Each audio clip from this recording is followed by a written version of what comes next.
Welcome to our daily Forex market analysis, and this is for trading on July the 1st, 2020.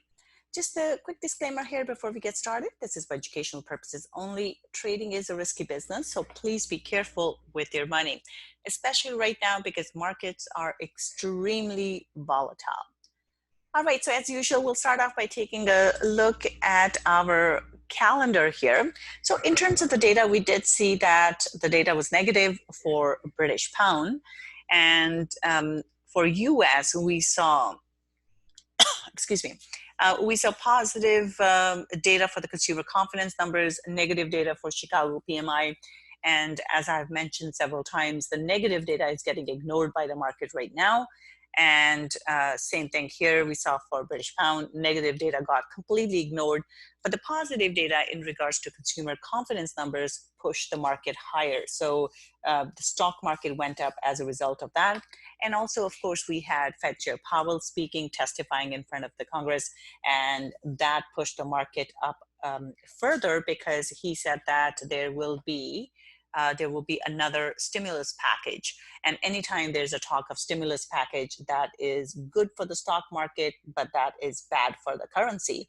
And as a result of that, we saw US dollar, basically, it just got dumped in the market and all the dollar crosses went up. So that's what we have that was for today. And coming up here, we have Japanese data coming up shortly. Manufacturing index numbers, and we have PMI data out of China, as well as consumer confidence numbers from Japan here.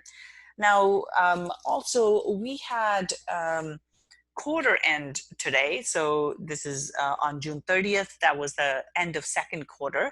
And it's interesting that S&P 500 basically had the best quarter since 1998.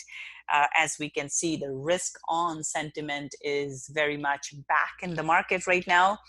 And as we can see here, there was a 20% drop in the first quarter for S&P, but it has rallied 19.95% since then. And this was the best quarterly gain since 1998, back in the day when we were going through the tech boom. So this goes to show how optimistic the market is right now. Now, having said that, though, we still see a lot of concerns right now in terms of the coronavirus cases. We are seeing an increase in coronavirus cases. And Houston in Texas, there we saw a report saying that the ICU units are basically, they're 97% full. So they're reaching capacity. And California has seen a jump in the cases, as well as some other states as well. So even with the negative news, as well, there are right now, in terms of opening up the economy, US is basically having some of the places are asking for a more stringent requirements. So they're asking everyone needs to wear a mask if they're going to open up, and then they're going to basically not open up. Some places are not opening up indoor dining places because of the concerns around spread of virus. So there are a lot of concerns, growing number of concerns, number of coronavirus cases are definitely increasing. And Dr. Fauci, in his testimony today in front of the Congress, essentially said that US is likely to see 100,000 new cases a day moving forward. And he said that he thinks that only about 50% of US actually locked down. So there were a lot of people who were ignoring the lockdown, the lockdown as the government has suggested, measures as the government had suggested. So all in all, basically, we are seeing a surge in the coronavirus cases. And then also there is a problem with the US and China. So Fed said essentially they hope that China will keep their promises in regards to the phase 1 deal. But a couple days ago, we did see that they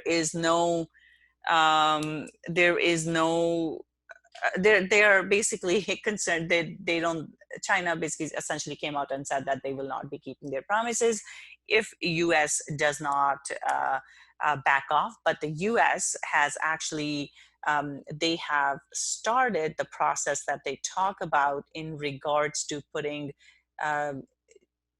putting some of the Hong Kong here.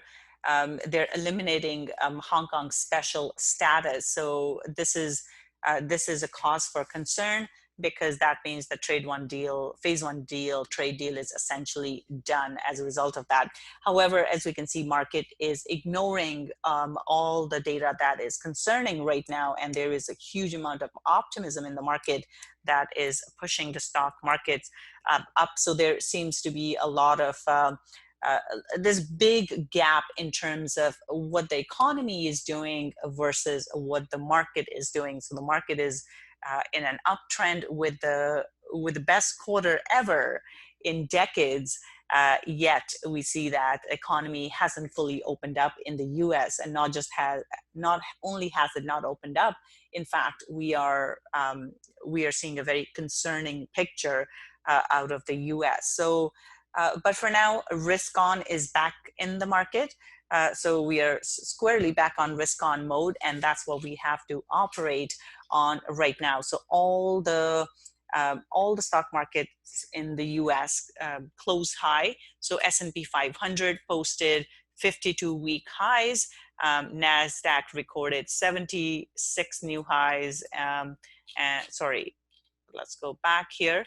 But so overall, in terms of where they landed, so we saw Dow Jones is squarely up, and then S&P 500 is squarely up. And of course, we'll take a look at it just in a second on the charts there.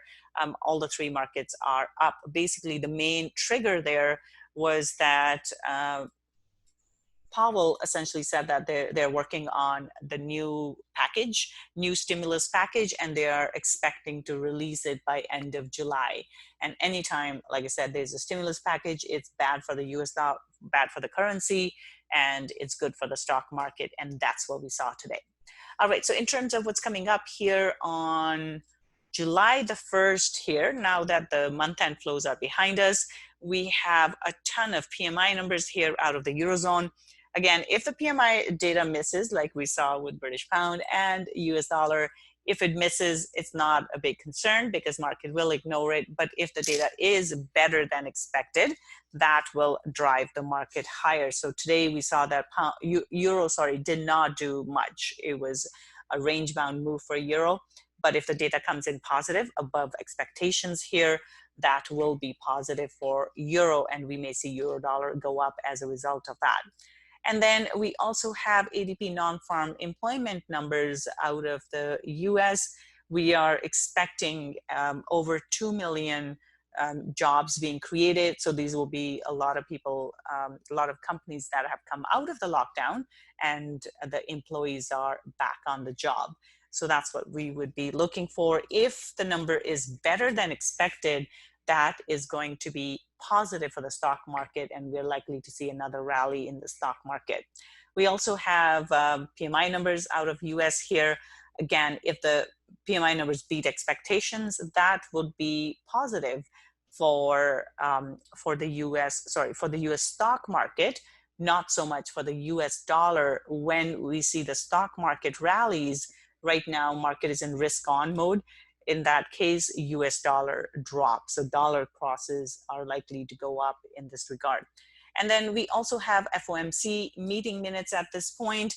There shouldn't be anything new because we did hear, Powell testified, and everything that would have been discussed in the FOMC meeting minutes was essentially Powell would have testified in front of the Congress.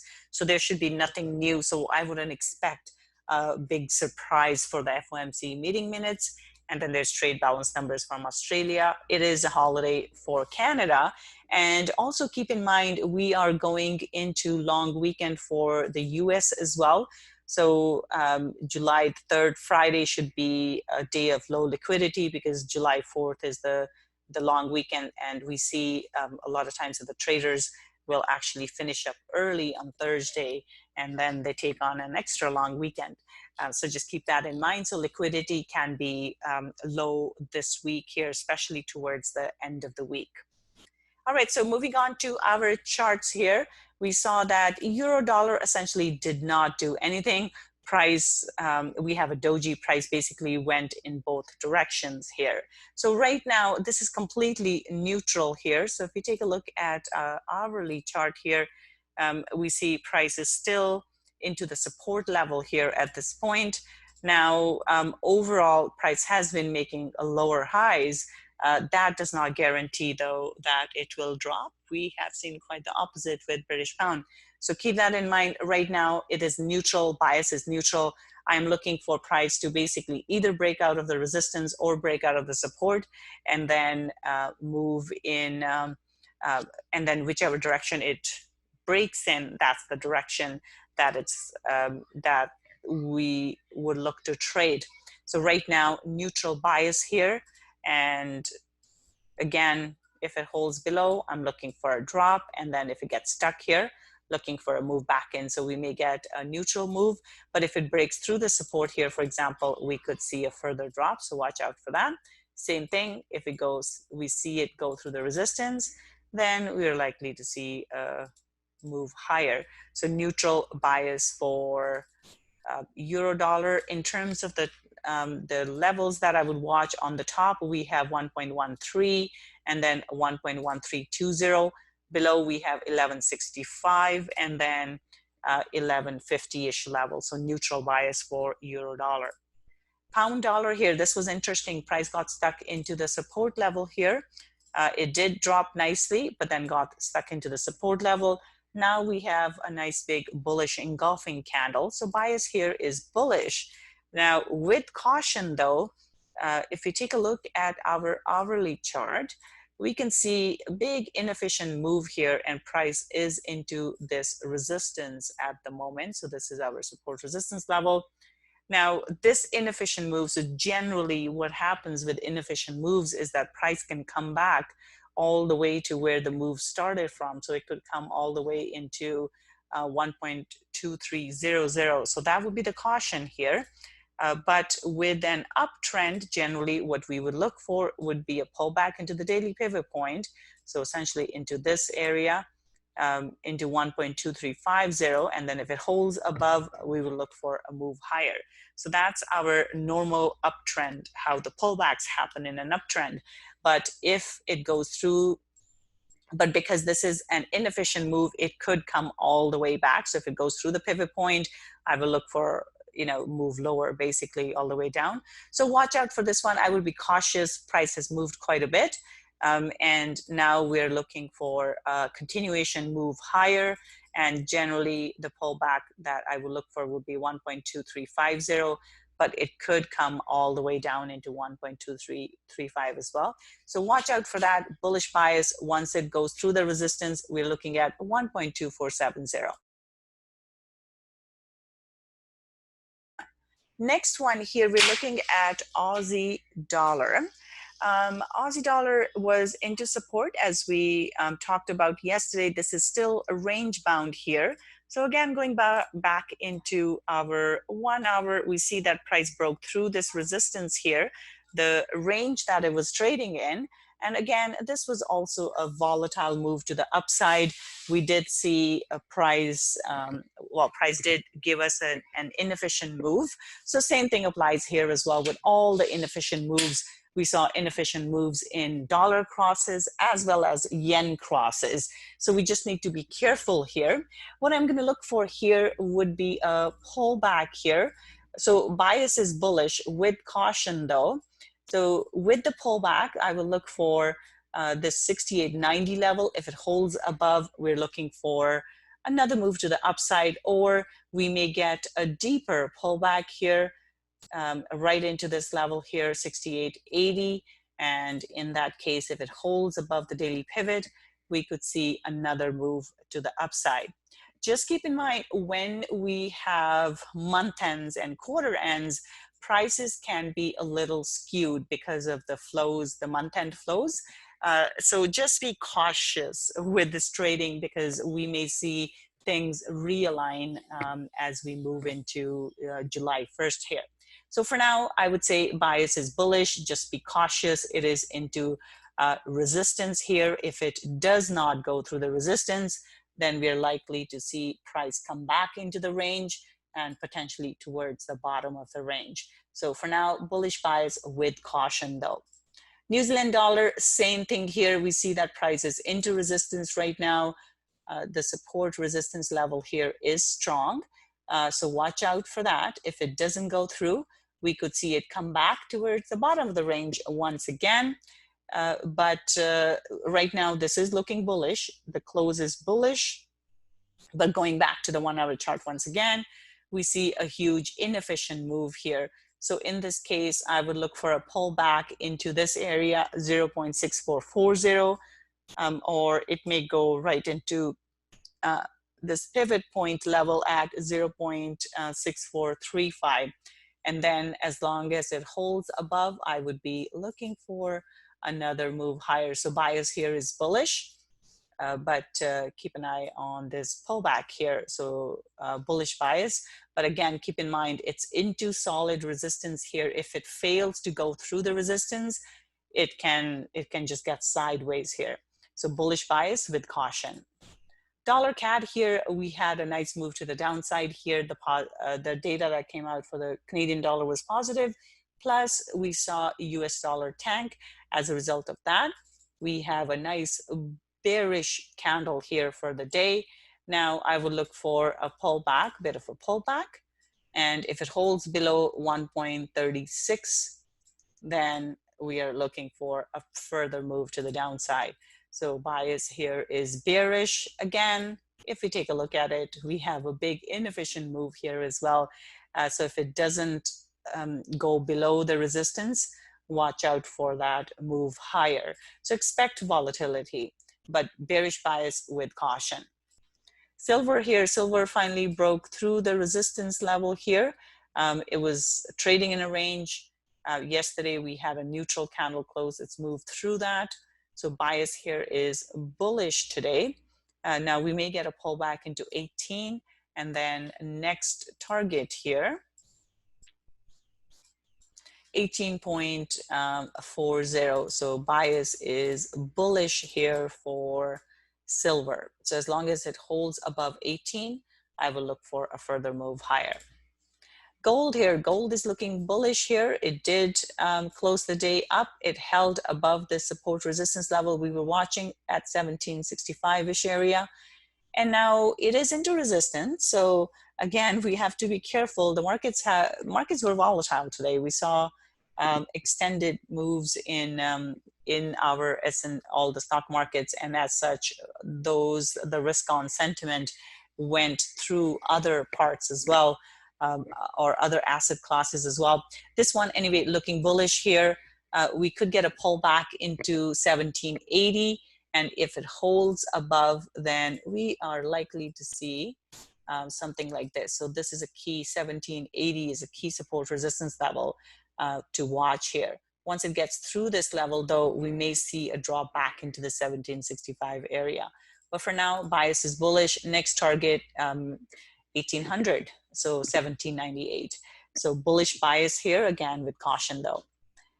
Oil here, oil didn't really do a whole lot today. We have a neutral candle close. It's still trading in this range now, so we'll have to see which direction it wants to move in. Today, it just was range bound. And as we can see here, it is into resistance. It wasn't able to break the support resistance level. And if it holds below the support, continues to hold below the support resistance level, then we could see it come back down here. So watch out for that. So for now, bias is neutral for oil. Copper here, copper, big move in copper. It is into resistance, but still looking bullish here. Next target is 2.72. So bullish bias for copper here. Bitcoin here. Bitcoin hasn't really done much. It's still stuck in that range. It seems to be consolidating sideways here. As long as it holds below 9,200, we are looking for a drop back towards 89.50 and then 88.50. So neutral to bearish here for Bitcoin. Stock market did quite well. Big bullish candle close for the day here. Looking bullish right now as well. So overall, though, it's still trading in this range that it's been trading in over the last couple of weeks here. But this is looking bullish, so I will look for a bit of a pullback here, potentially into 30.75, and then looking for a move back towards the top of the range. So this is the range it's been trading in. So bullish bias here for S&P 500. Nasdaq here, Nasdaq is also looking bullish. It is into resistance, so we have to be cautious here. And also we have some of this inefficient moves, but it is looking bullish. Next target is 10,300. So once price crosses the high, next target is 10,300. So bullish bias here. Dow Jones here, this one did end the day bullish, but it's not looking as solid as Nasdaq or S&P 500. It is into resistance here at 25,900 essentially. So if it holds below that, it could drop back into the support level. So do watch out for that. But we did have a bullish candle close. So once it goes through this resistance, next target is 26,280 and then 26,450. So for now, bias is bullish for Dow Jones. DAX here, this one did finish the day stronger, and bias is bullish. Next target is 12,480 and then 12,600 back into the top here. So bullish bias here for DAX. FTSE here, FTSE, it's still stuck in a range. It did not have a solid bullish day like the other indices that we saw here. So we have a bearish close. Looks like it rejected the high. So we could see a move back down towards the bottom of the range at 6,100. So for now, this one is neutral. And then Nikkei here, Nikkei again did not go through the resistance. This one lagged behind Wall Street, US indices there. US was basically back into the risk on mode because of the extra stimulus that was promised to the market. With Nikkei here, we don't have that. So this is looking neutral. It is still trading within this range it's been sitting in for the last little while. So it's choppy right now. So neutral bias for this. If it holds below 22,500, then we're looking for a move back down towards 22,000. But if it goes through this resistance, then we're looking at 22,800. So neutral bias right now for Nikkei. All right, so that's it for today. You guys have a wonderful trading day tomorrow, and I will be back again with analysis tomorrow. Bye for now.